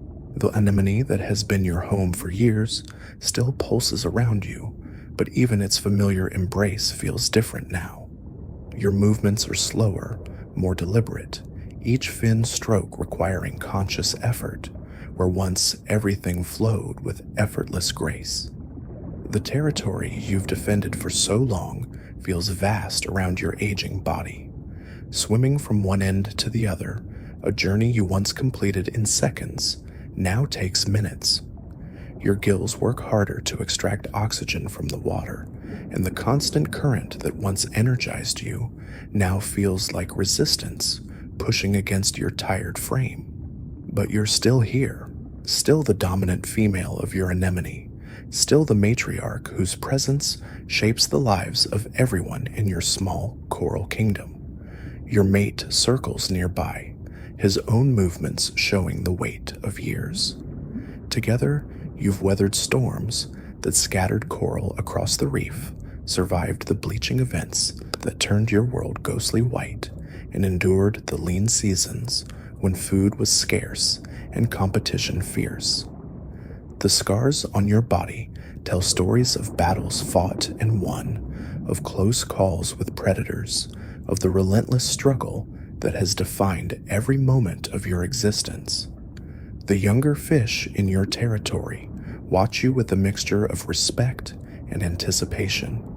They've learned from your example, absorbed the lessons of survival that you've demonstrated through action rather than instruction. Some hover just beyond the boundaries you've established, testing your resolve, sensing perhaps that your reign is entering its final phase. But you're not ready to concede anything yet. When one ventures too close, you still have enough fire left to chase them off, your territorial instincts burning as bright as ever, even as your body begins to fail. Your spawning cycles have slowed, the intervals between egg laying growing longer. The drive to reproduce that once consumed you now comes in waves, rather than a constant tide.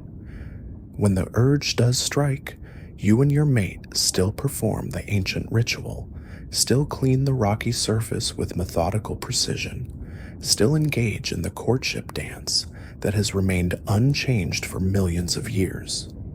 But the clutches are smaller now, the eggs fewer, and you find yourself wondering if each batch might be your last. The reef around you continues its eternal rhythm, unchanged by your aging. New polyps emerge from the coral, extending their tentacles to capture passing nutrients. Schools of fish sweep past in silver clouds, their movements creating temporary shadows that dance across the seafloor. Crustaceans scuttle through the crevices, their shells clicking against the calcium carbonate structures that form the foundation of this underwater metropolis. Everything moves with the same urgency it always has, the same desperate need to survive, to reproduce, to claim their place in the endless cycle of life and death. But you're beginning to feel separate from that urgency, as if you're watching it from a distance. The panic that once gripped you when predators appeared has mellowed into a more measured wariness. You still seek shelter when the shadow of a grouper passes overhead, but the fear is muted, filtered through the lens of experience, and perhaps the growing acceptance that your time is finite. You've survived longer than most, outlasted countless threats, and played your role in the reef's complex ecosystem with a thoroughness that few achieve. The anemone's tentacles brush against your flanks as you settle into your favorite resting spot, the same depression in the coral where you've spent countless hours over the years. The polyps respond to your presence with their usual gentle embrace, their stinging cells programmed to recognize you as friend rather than food. This symbiotic relationship that has defined your entire adult life continues even as your body weakens, the ancient contract between species honored until the very end. Your breathing becomes more labored, the rhythm irregular.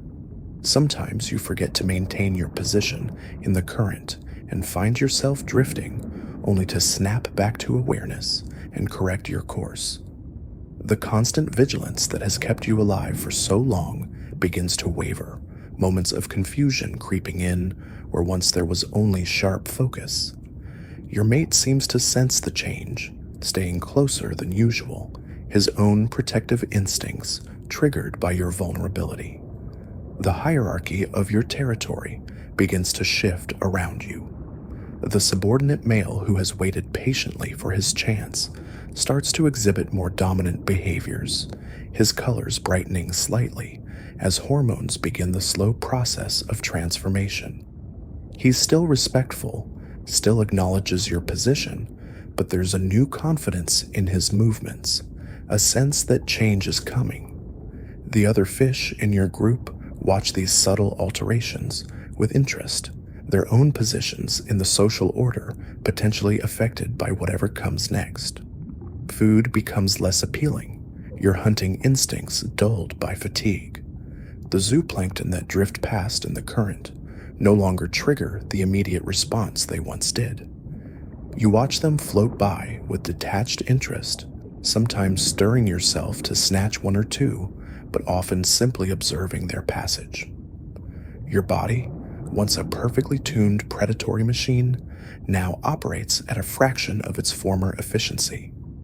The calories you consume barely match the energy you expend, and you feel yourself growing lighter, more fragile with each passing day. The reef's soundscape continues around you, unchanged by your declining condition. The snap of pistol shrimp echoes through the water. The scraping of parrotfish beaks against coral creates a constant background percussion, and the low-frequency calls of larger fish reverberate through the limestone structures. These sounds that once carried crucial information about threats and opportunities now blend into a symphonic backdrop, less urgent than beautiful, less warning than farewell song. Your territorial boundaries, once patrolled with military precision, begin to contract. The outer edges of your domain go undefended as you lack the energy to chase away every intruder. Smaller fish venture closer, testing your response, and when you fail to react with your former ferocity, they grow bolder. The careful balance of dominance and submission that has structured your community for years starts to dissolve, preparing the way for new leadership to emerge. The water temperature fluctuates more than it used to, or perhaps your ability to regulate your body temperature has diminished. You find yourself seeking out the warmest spots in your territory, positioning yourself where the sun's rays penetrate deepest, where the coral reflects the most heat. The cold currents that once invigorated you now send shivers through your increasingly fragile frame, and you retreat to the protection of the anemone's embrace more frequently. Your vision begins to blur around the edges. The crystal clarity that once allowed you to spot threats from great distances now reduced to a more limited field of view. Colors seem less vivid, the brilliant hues of the reef muted as if viewed through clouded glass. You rely more heavily on your lateral line system, the pressure-sensitive organs that detect movement in the water, but even these seem less responsive than before. The world is becoming a hazier place, edges softened by the advancing fog of age. The cleaning stations you once visited regularly become increasingly difficult to reach. The journey to the nearest cleaner RAS requires more energy than you can spare, and parasites begin to accumulate on your skin and gills. The irritation is constant but manageable, just another discomfort to add to the growing list of ailments that accompany your decline. Your mate occasionally attempts to help, picking at the larger parasites within his reach, but his efforts are limited by his own advancing age. Other fish in your territory begin to show subtle changes in behavior, their deference to your authority less automatic than before. They still avoid direct confrontation, still respect the boundaries you've established, but there's a new boldness in their movements, a sense that the old order is shifting. The young ones especially seem to sense opportunity, their colors brightening as they test the limits of what they can get away with. Your spawning rituals become more sporadic, the complex courtship behaviors that once unfolded with clockwork precision now occurring at irregular intervals. When you do attempt to reproduce, the process is exhausting, leaving you drained for days afterward. The eggs you produce are fewer in number and seem less viable, many failing to develop properly or being consumed by opportunistic predators before they can hatch. The future of your genetic line becomes increasingly uncertain with each failed clutch. The reef's night shift brings new challenges as your ability to navigate in darkness diminishes. The bioluminescent displays that once provided clear navigation cues now appear as vague glows in your peripheral vision. You venture out less frequently after dark, preferring to remain in the safety of your anemone, where the familiar tentacles provide both protection and orientation. The nocturnal hunt that once supplemented your diet becomes a luxury you can no longer afford. Your social interactions become more limited as energy conservation takes priority over community engagement. The complex communication patterns that once facilitated cooperation and conflict resolution are reduced to essential signals only. You communicate your needs and boundaries with increasing economy, every gesture calculated to achieve maximum effect with minimum expenditure of precious energy. The rich social tapestry of reef life continues around you, but your participation becomes more observational than active. The seasonal changes that once triggered predictable behavioral responses now pass with less notice. The subtle shifts in current patterns, the variations in plankton density, the migration patterns of larger fish species all blend into a continuous present where past and future hold less meaning than the immediate moment. Your existence becomes increasingly focused on the here and now, on the next breath, the next heartbeat, the next moment of consciousness. Your mate's transformation accelerates as your own condition deteriorates. The biological imperative that governs clownfish society demands that someone be ready to take over your role, and his body begins the complex process of sexual transition. His behavior becomes more assertive, his colors more vibrant, his movements more confident. You watch this transformation with a mixture of pride and melancholy, knowing that your legacy will continue even as your own story approaches its end. The anemone that has been your home for so long seems to sense your condition, its tentacles moving with extra gentleness when they brush against your weakening form. This ancient partnership between species, forged over millions of years of evolution, continues to function even as one partner fades. The polyps continue to provide protection and shelter, their stinging cells still recognizing your chemical signature, still offering sanctuary in a dangerous world. Your breathing becomes increasingly labored, each gill movement requiring conscious effort. The water that once flowed effortlessly through your respiratory system now feels thick and resistant. You find yourself rising toward the surface more frequently, seeking the oxygen-rich layers where gas exchange is more efficient. But even these brief excursions exhaust you, and you sink back to the safety of the reef floor with relief. The younger fish in your territory begin to exhibit behaviors that suggest they understand the changing dynamics. The most ambitious among them start to establish their own small territories within your domain, testing boundaries that you no longer have the strength to enforce. These micro-territories will eventually coalesce into new social structures, new hierarchies that will govern reef life after your passing. The cycle of dominance and submission, of territorial acquisition and defense, continues its eternal rotation. Your feeding becomes increasingly sporadic as your digestive system struggles to process the food you consume. The complex nutritional requirements that once drove your hunting behaviors are simplified to basic survival needs. You eat when opportunity presents itself and energy permits, but the constant hunger that once motivated your every action is replaced by a more philosophical acceptance of whatever sustenance the reef provides. The current that flows through your territory carries with it the chemical signatures of the broader ocean community.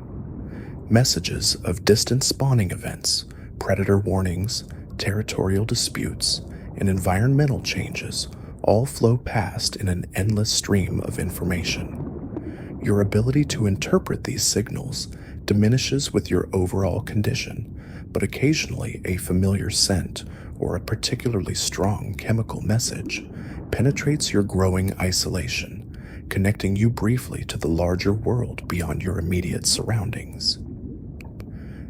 Your movements become increasingly economical, every gesture calculated to conserve energy.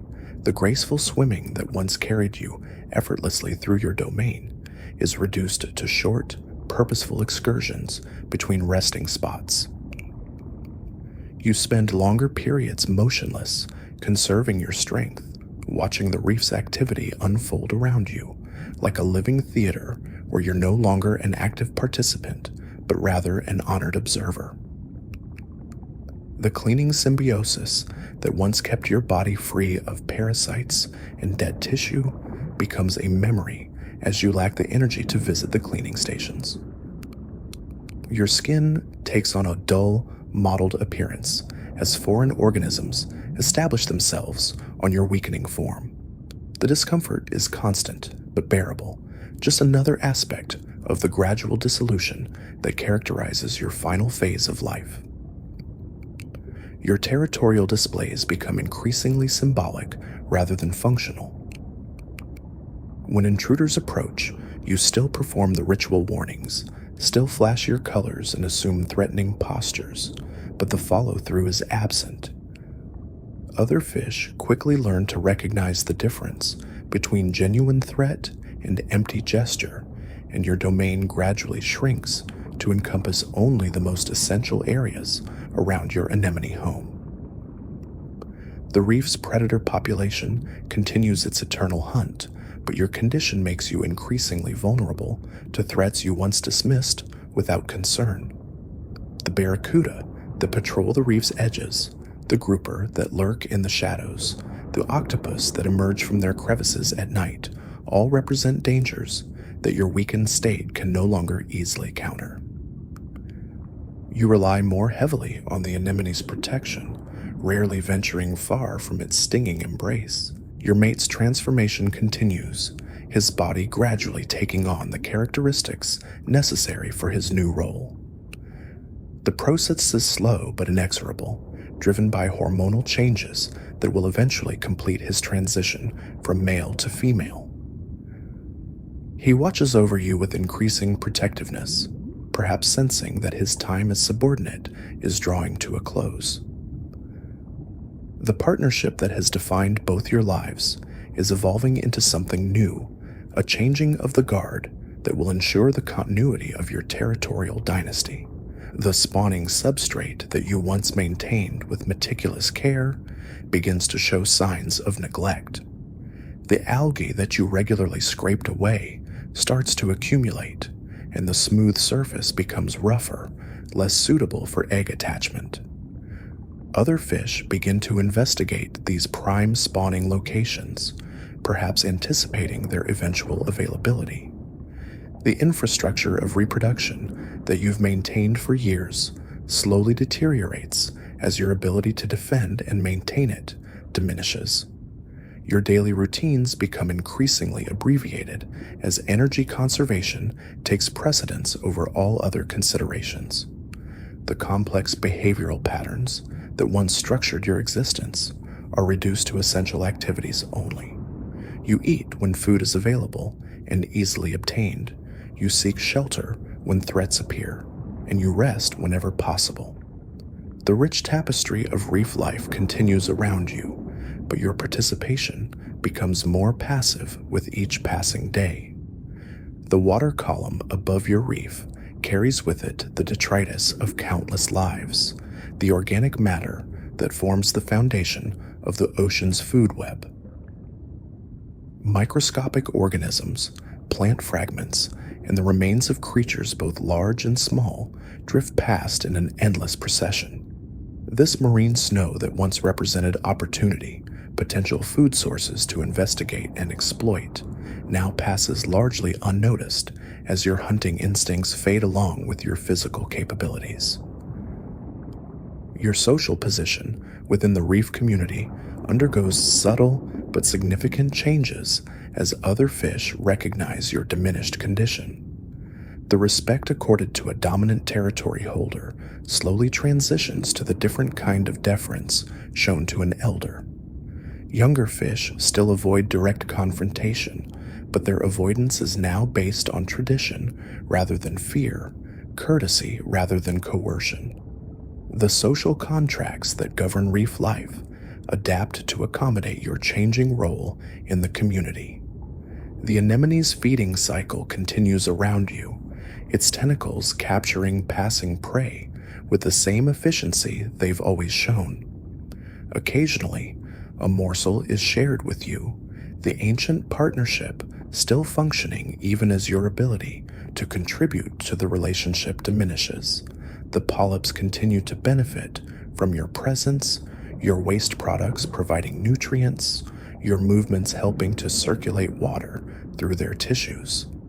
The symbiosis that has defined your adult life persists even as your contribution to it becomes increasingly one-sided. Your breathing rhythm becomes irregular, sometimes rapid and shallow, sometimes slow and deep. The autonomic systems that have regulated your body functions for years begin to show signs of dysfunction. Your heart rate fluctuates unpredictably, and your body temperature becomes harder to regulate.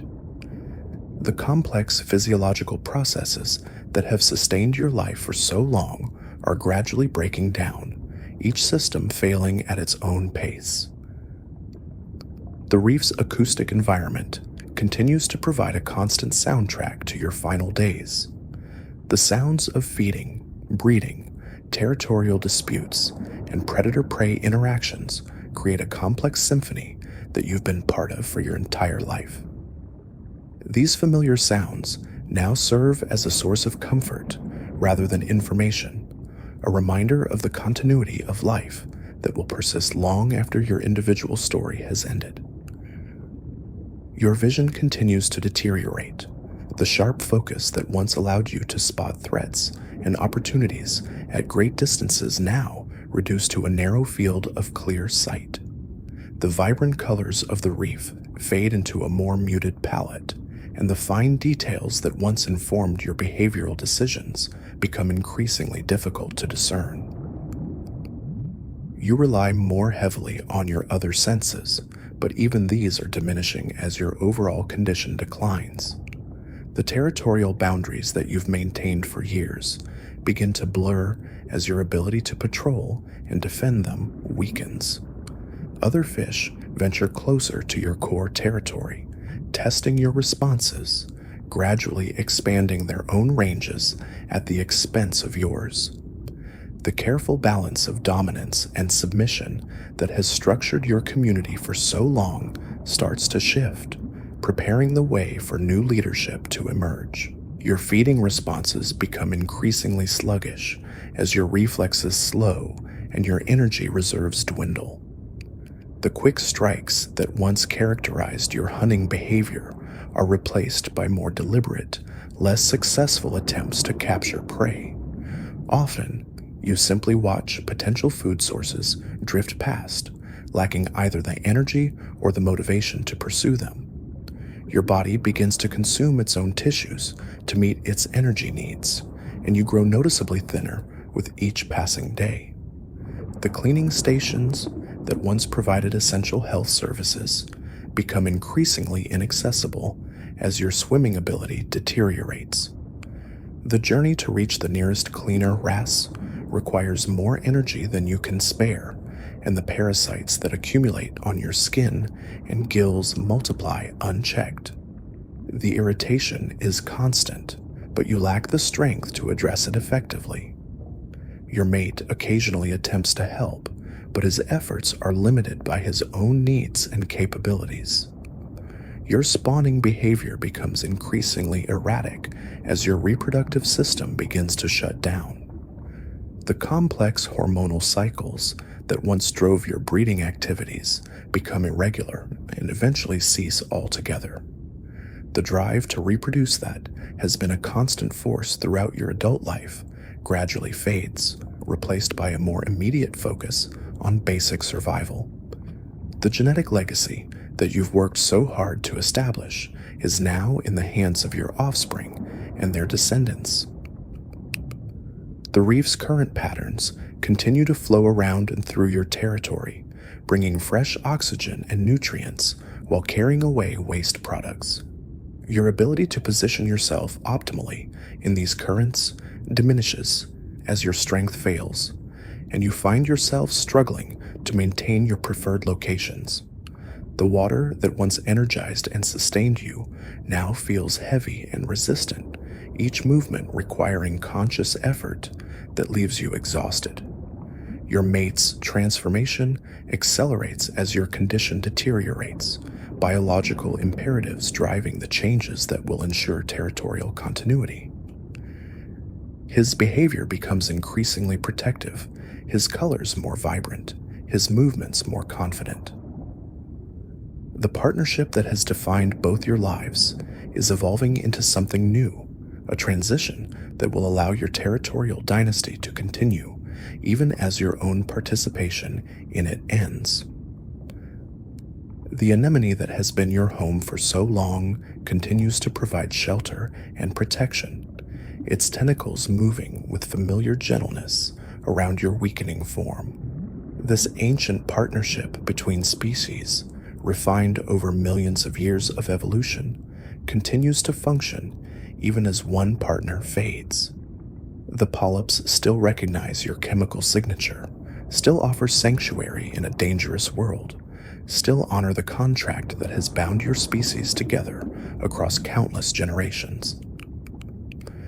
Your consciousness begins to fade in and out, moments of clarity alternating with periods of confusion and disorientation. The sharp awareness that has kept you alive for so long becomes increasingly intermittent, like a lighthouse beam that grows dimmer with each rotation. Your mate stays close, his presence a constant comfort in your final hours, a reminder that you're not facing this transitions alone. The reef around you continues its eternal rhythm, unchanged by your individual struggle. New life emerges from countless spawning events. Young fish begin their own journeys of growth and discovery, and the ancient cycles of birth, competition, reproduction, and death continue their endless rotation. Your story is ending, but the larger narrative of reef life persists, strengthened by your contributions, enriched by your legacy. Your breathing becomes increasingly labored, each gill movement a conscious effort that requires more energy than you can spare. The water that has sustained you throughout your life now feels thick and uncooperative, resisting your attempts to extract the oxygen your body desperately needs. Your heart rate becomes irregular, sometimes racing, sometimes slowing to a barely perceptible rhythm. The territory that you've defended for so long, the anemone that has been your home, the mate who has shared your struggles and triumphs, all begin to fade as your consciousness dims. The vibrant world of the reef, with its endless complexity and beauty, gradually recedes into a peaceful darkness. Your last sensation is the gentle touch of familiar tentacles, the anemone's final embrace, a reminder that even in death, you remain part of the reef's eternal story. And then quietly, without drama or fanfare, your journey ends. Your body settles into the coral crevices, where it will nourish the polyps that gave you shelter, where it will become part of the reef structure that will support future generations. Your genetic legacy lives on in your offspring, your behavioral innovations passed down through observation and imitation, your territorial improvements inherited by those who will follow. The reef continues its ancient rhythms, unmarked by your passing, but forever changed by your presence. The anemone that was your home will welcome new residents. The territory you defended will be claimed by others, and the cycles of life and death will continue their eternal dance. You have played your part in this grand symphony, contributed your voice to the chorus that has sung in these waters for millions of years, and added your thread to the tapestry that connects all reef life across time and space. This is the end of your story as a clownfish, but it is also the beginning of countless others. In the eggs you laid, in the behaviors you demonstrated, in the territory you improved, and in the partnership you maintained, your influence will ripple forward through generations yet to come. The reef remembers, not through consciousness, but through the accumulated wisdom of survival, the lessons learned and passed down, the endless cycle of adaptation and resilience that your life has helped to strengthen. Your mate, now fully transformed into the dominant female, takes over the territory with practiced efficiency. The hormonal changes that began during your decline have accelerated, completing the remarkable transformation that ensures continuity of leadership. She moves through the space you once commanded with new authority, her colors bright and assertive, her movements confident and purposeful. The anemone accepts her presence without question, the ancient partnership between species continuing unbroken despite the change in individuals. The subordinate male who once occupied the lowest position in your hierarchy begins his own gradual transformation, moving up to fill the reproductive role that your mate has vacated. This remarkable biological flexibility, this ability to change sex based on social circumstances, ensures that your territory will continue to function as a breeding unit, that the genetic legacy of your lineage will persist even as individual lives end. The system you helped to establish, the social order you maintained through years of vigilance and defense, continues to operate according to the same principles that have governed clownfish society for millennia. Your offspring, now scattered across the reef, carry forward the genetic material that represents your contribution to the species' future. Some have established their own territories, others continue to search for suitable anemones, and many have already fallen to the countless dangers that define reef life. But those who survive bear within their cells the accumulated wisdom of evolution, the genetic innovations that allowed you to thrive in this challenging environment. Your DNA mingles with that of countless other clownfish, creating new combinations that will be tested against the reef's demands. The anemone that was your home begins to show subtle changes as it adapts to its new residence. The chemical signatures that it learned to recognize during your occupancy fade, replaced by new scents and signals from your successors. The polyps adjust their behavior, learning to distinguish between the fish that belong and those that represent threats. The symbiotic relationship that sustained you throughout your adult life continues with new partners, the ancient contract between species honored by each new generation. The territory you defended so fiercely maintains its boundaries through the efforts of your successors.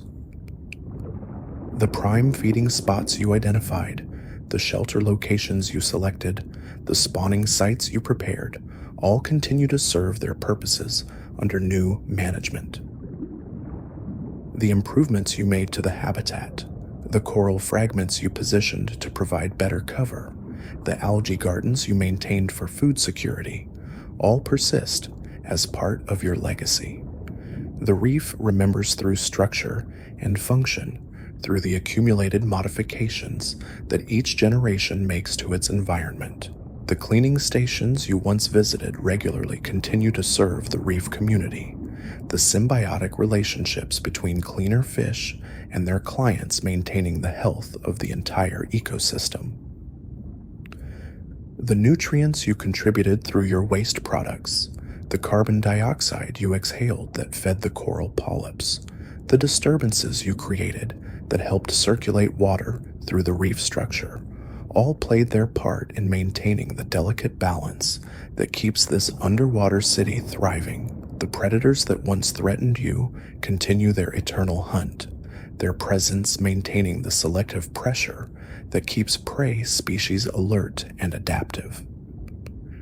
The barracuda still patrol the reef edges, the grouper still lurk in the shadows, the sharks still cruise the deeper waters, all playing their roles in the complex web of relationships that defines reef ecology. Your vigilance, your escape strategies, your territorial defenses all contributed to your survival and helped to pass on the genetic traits that enable your species to coexist with these dangers. The spawning events that you participated in throughout your life contributed to the genetic diversity that strengthens your species' resilience. The eggs you laid, fertilized by genetic material from your various mates, created new combinations of traits that will be tested against the reef's challenges. Some of these genetic experiments will prove successful, others will fail, but all contribute to the ongoing process of adaptation that allows life to persist in an ever-changing environment. The reef's seasonal cycles continue their ancient rhythm, unmarked by your absence, but forever influenced by your presence. The plankton blooms that once provided you with abundant food continue to nourish new generations of fish. The temperature fluctuations that challenged your physiology continue to test the adaptability of your successors. The storm seasons that threatened your territory continue to reshape the reef's structure, creating new opportunities and challenges for those who survive. The coral polyps that formed the foundation of your world continue their slow process of growth and construction, adding new layers to the reef structure that will support future generations.